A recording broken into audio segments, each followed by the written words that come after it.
queer people of color. The cartoonist who applies the black punk aesthetic to the hard work of silencing white supremacists.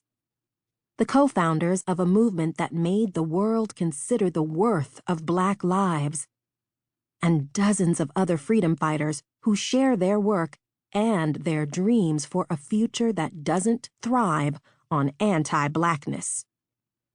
Many people, both here and abroad, are considering the fragility of their freedom for the first time, and thousands of the newly woke need help with defining their own version of activism.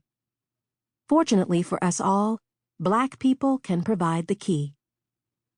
Black Americans have made a cottage industry of surviving, resisting, and fighting, from staging insurrections after being used as the literal capital that bankrolled the birth of this nation, to arguing before the U.S. Supreme Court in the face of codified racial segregation via Brown v. Board of Education of Topeka, to clapping back at the microaggressions that threaten to chip away at our humanity each day.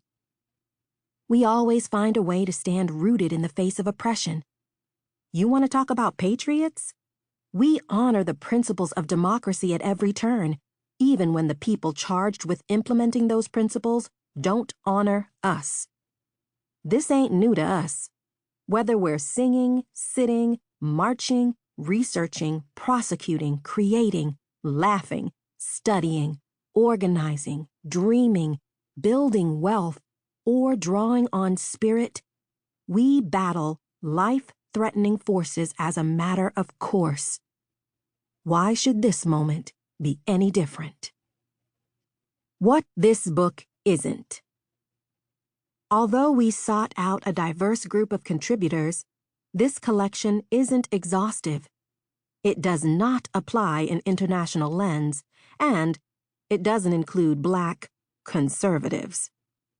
We know that anyone who is truly interested and invested in dismantling the intricate system of white supremacy will learn from this book. But it's not here to tell you what to do, and it's not written with anyone but Black folks in mind. See no explanatory commas in the next section. It's also important to know that we began working on this book long before the election of the 45th President of the United States.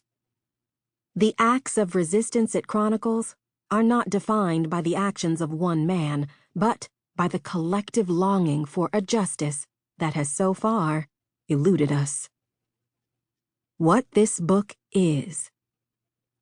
How We Fight White Supremacy is a curated, multidisciplinary collection that serves as a showcase for some of our most powerful thinkers and doers. It starts in the middle of a black-ass conversation. You won't find any explanatory commas about our cultural mores here. Speaking of which, to reflect the permanence of our resistance, we organized the book according to Black conventional and contemporary wisdom, with chapters like Laugh to Keep from Crying, our gallows humor, Get in Formation, grassroots organizing, and Love Me or Leave Me Alone, how we love ourselves whole. Each chapter starts with our take on why a particular category of resistance is integral to the fight, and ends with our very personal reflections on the matter. Seriously, this collection has everything. Thoughtful interviews, am I really crying right now? Essays, ridiculously relatable fine art, unexpected profiles, crying, laughing, emoji face funny fiction, reflections from everyday people on their everyday resistance, Get Hype playlists, and more. All breathe in these pages. But most of all, this is a book about freedom dreams. We're well aware of the problems we're buried beneath. We can feel the weight of them on our limbs, the heft of them in our abdomens as our second brains gnaw on the indignity of it all. But what does it look like for Black people to claw our way to fresh air? What does freedom feel like? How does it taste on the tongue?